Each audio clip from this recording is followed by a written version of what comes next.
good morning student. I am Manfal Maurya. Today in class 12th we discuss about allergy.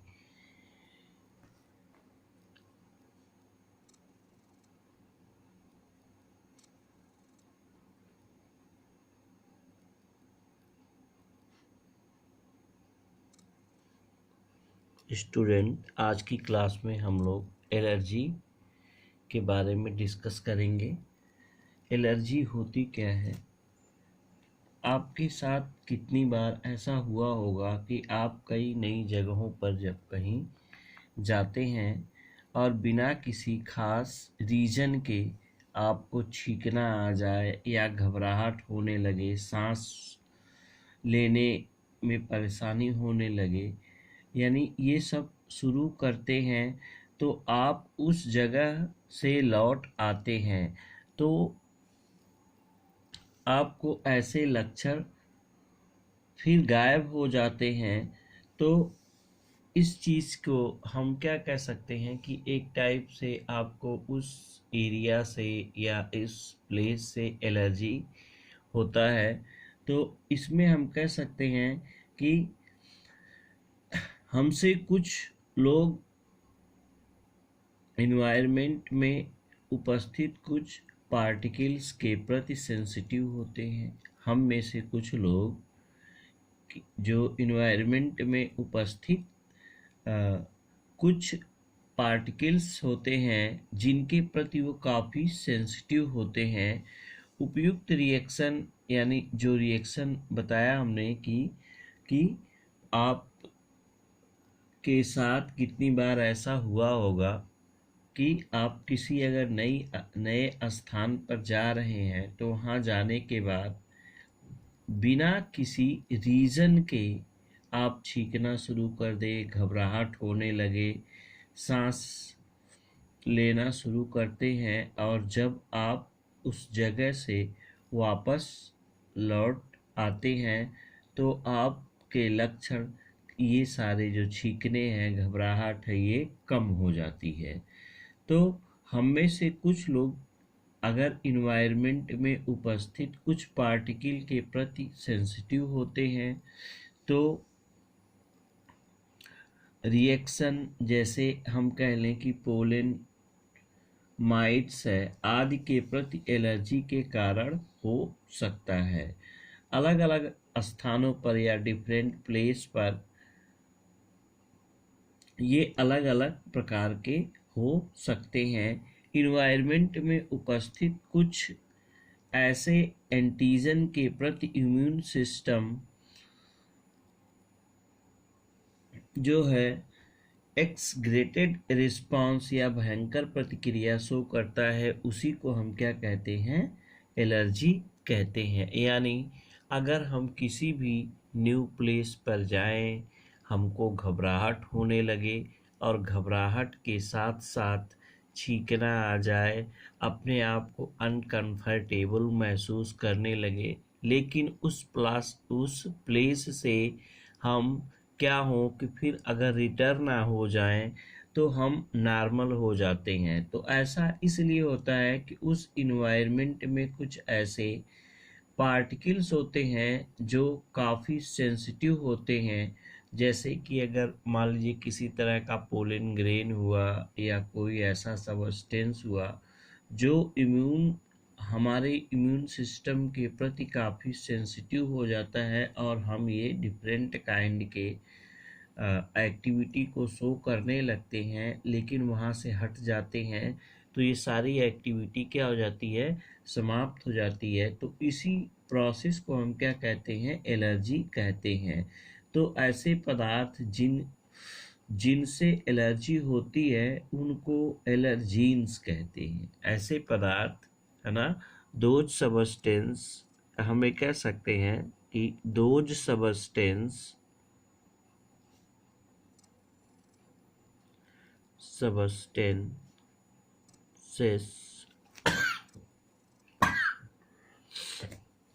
by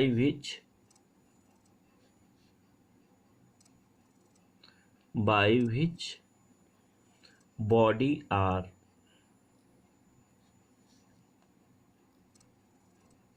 more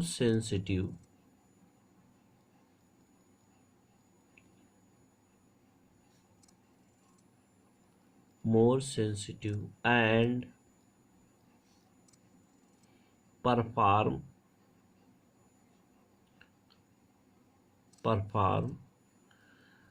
high reaction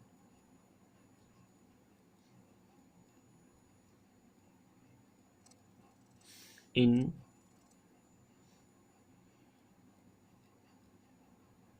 body through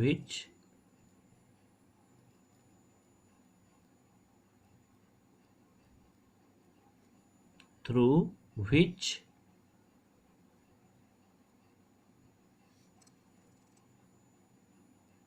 we feel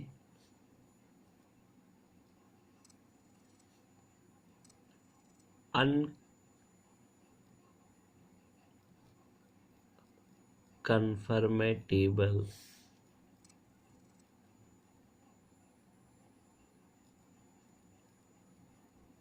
called allergy.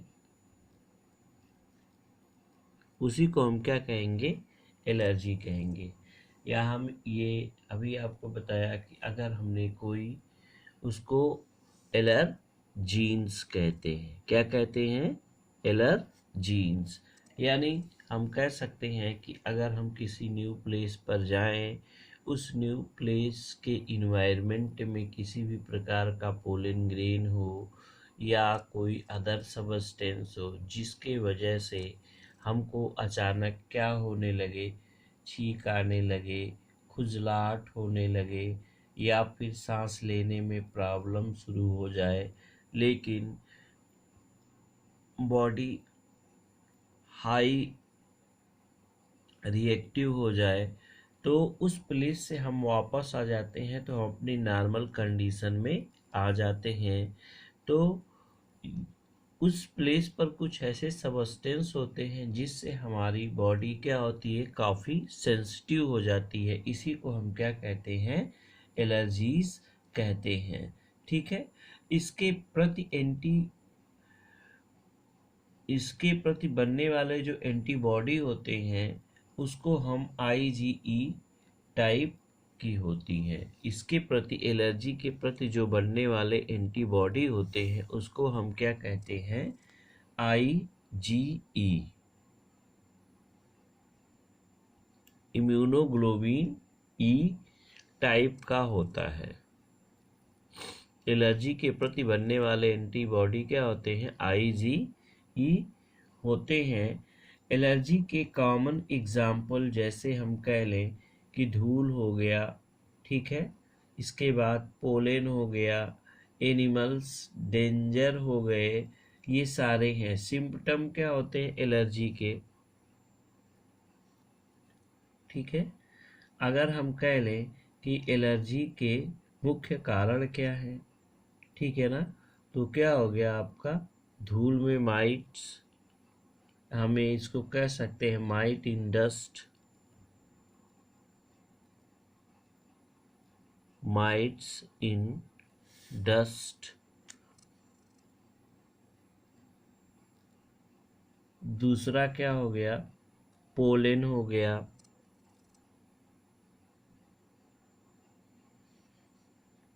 Animals danger हो गए।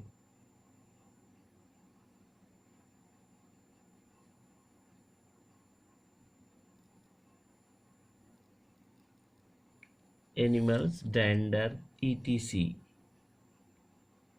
Etcetera.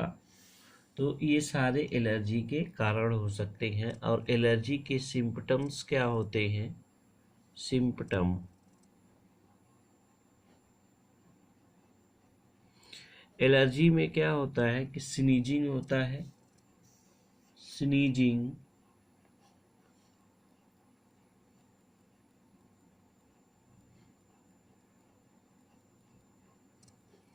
Sneezing, watery आई, आँख से पानी बहना,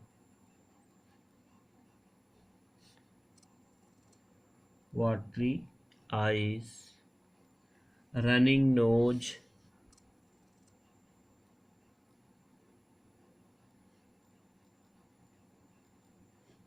running nose, नाक का बहना, ठीक है ना, and problem in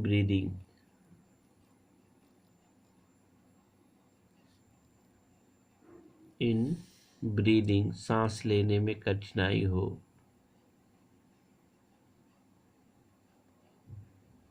problem in breathing, ये सभी एलर्जी के क्या हो सकते हैं, कारण।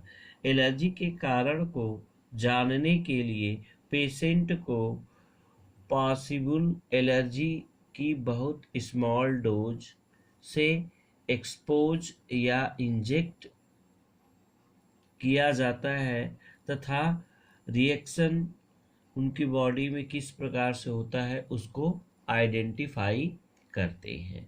ठीक है, अब जैसे इसका ट्रीटमेंट किस प्रकार से किया जाता है, ट्रीटमेंट, नेक्स्ट है आपका ट्रीटमेंट।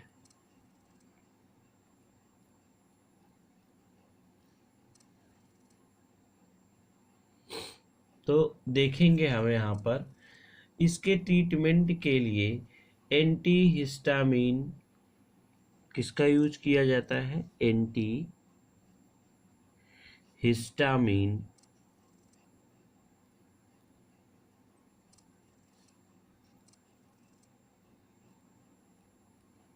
एंटी हिस्टामिन का यूज किया जाता है, एड्रीनलिन,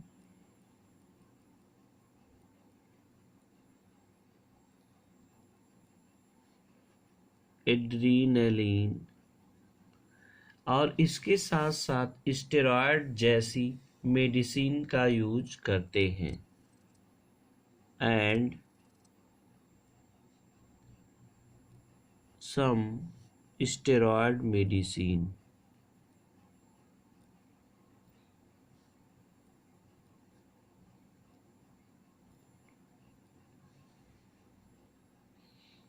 सम स्टेरॉयड मेडिसिन का यूज करते हैं, ठीक है ना।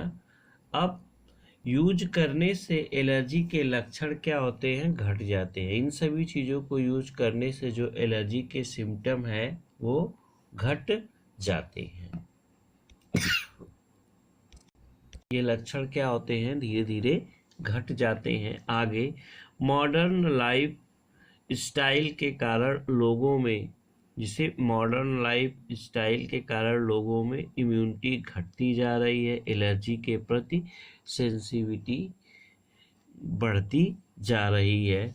इंडिया में के मेट्रो सिटी में रहने से अधिकतर बच्चों में इन्वायरमेंट के प्रति सेंसिटिव है, इससे एलर्जी तथा अस्थमा जैसी बीमारियां ज़्यादातर बढ़ रही हैं। जैसे हम कह लें कि मॉडर्न इंडिया, जैसे हम कह लें मॉडर्न लाइफ स्टाइल हो गया, तो इन सब के कारण जो बड़ी बड़ी सिटी हैं उसमें इन्वायरमेंट के प्रति सेंसिटिव होती हैं ये सिटियाँ, और ये क्या करती हैं कि इसमें जो रहने वाले चाइल्ड्स हैं या अदर लोग हैं उनमें एलर्जी जैसी समस्या दिन प्रतिदिन क्या होती हैं, बढ़ती जाती हैं, और ये मुख्य रूप से अस्थमा जैसी बीमारियों में कन्वर्ट हो जाती हैं। तो ये था आज का टॉपिक एलर्जी। आगे के टॉपिक पे हम यहाँ पे आगे चर्चा करेंगे कि what is auto immunity, what is auto immunity. तो फिर आगे की तरफ हम चलेंगे तो इसको हम क्या कहेंगे, ऑटो इम्यूनिटी।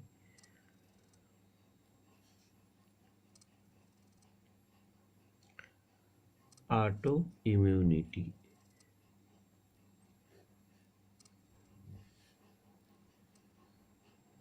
Auto immunity. तो ऑटो इम्यूनिटी किसे कहते हैं, हायर वर्टिब्रेट एनिमल्स जो होते हैं ये ऑटो इम्यूनिटी उनमें डेवलप करती हैं, और ये मेमोरी बेस्ड एक्वायर्ड इम्यूनिटी से एराइज होती हैं जब भी कोई फॉरेन ऑर्गेनिज्म या पैथोजन के बीच डिफरेंशिएट कर सकने की क्षमता पर आधारित होती हैं। ऑटो इम्यूनिटी जो है वह फॉरेन ऑर्गेनिज्म या पैथोजन के बीच और जो इम्यून सिस्टम है उसमें मेमोरी के बेसल रिक्वायरमेंट के बीच क्या होते हैं, डिफरेंशिएट करने की क्षमता पर आधारित होती हैं ऑटो इम्यूनिटी। तो हम यहाँ कह सकते हैं कि डिफरेंशिएट करने की जो क्षमता होती है और जो पहचानने की क्वालिटी होती है किसी भी ह्यूमन बीइंग्स के अंदर इम्यून सिस्टम के रिस्पांस के थ्रू, कि कितना हमारा इम्यून सिस्टम उस डिजीज़ या उस पैथोजन से फाइट कर सकता है, तो उसी को हम क्या कहते हैं, एक प्रकार से ऑटो इम्यूनिटी कहते हैं। तो हम यहाँ पे दिखा सकते हैं कि व्हाट इज ऑटो इम्यूनिटी। तो it is an abnormal, auto immunity को हम क्या कह सकते हैं, it is an abnormal immune response,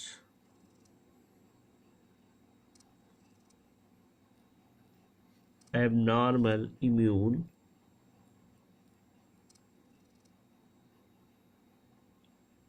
response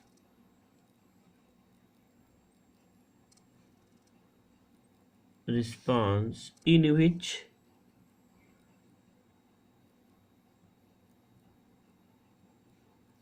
the immune system of the body, in which the immune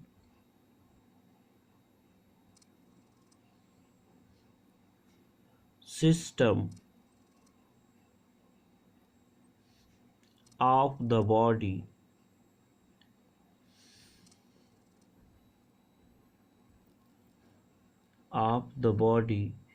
start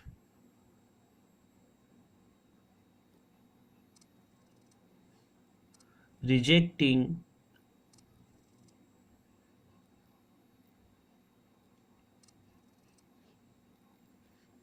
its own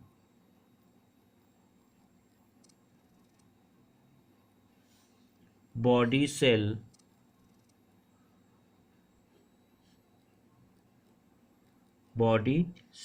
or self।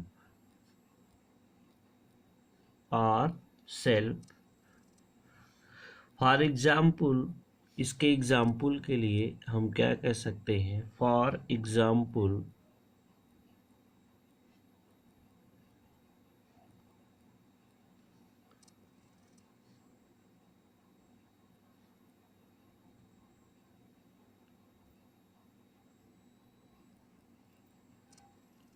rheumatoid arthritis,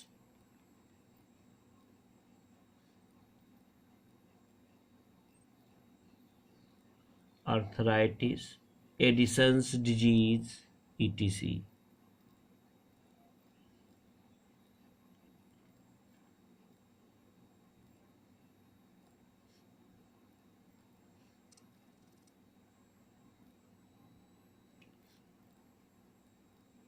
ये आते हैं।